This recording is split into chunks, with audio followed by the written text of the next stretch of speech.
One of the rewards of being the creative director for Sideshow is that when you have a favorite character or an interpretation, you get to explore it.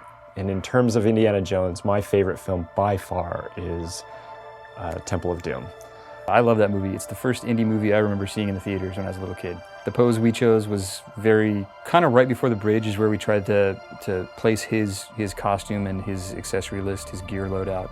The accessories for this figure was a little bit more difficult than the other portrayals that we've done in premium format, because at this point in the film, pretty much all of this stuff had been taken away from him, like his gun and his jacket and a few of his other things. So with this, he has his whip, of course, and he has his hat as well. But we've also added the machete that he uses towards the end of the film to cut the rope bridge. Some of the guards come at him and he realizes his gun is missing, so he uses his whip to get the machete out of the guard's hands. He catches it and then he takes on the two guards. And it's just really a fun scene. You don't really get to see Indiana Jones with a sword that often, so that was a cool opportunity to put a different weapon in his hand. And then in his other hand, he has the Sankara stone, and the other two actually fit in his bag that's on his shoulder. And so you have all three Sankara stones, he's got the sword, and he's just ready to kick butt. The base is a mixture of architectural aspects of the Temple of Doom. There's a little bit of everything inside there, from the skulls to the different types of rock and stone that was laid into the floors. His base actually matches in style and design the base for the Mola Ram.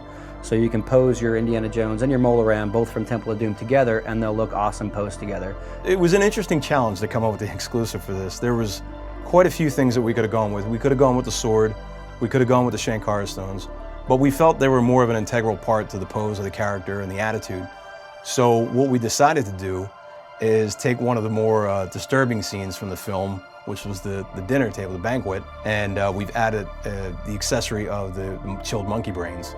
It's every bit of what makes Indy Indy. The fact that he's so resilient and could just take a licking and keep on ticking essentially.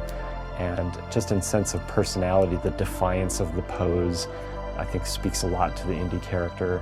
And overall, I think this piece, as someone who really loved this film and this particular interpretation, I felt we really got it right, and I feel that the collectors are going to appreciate that part of it.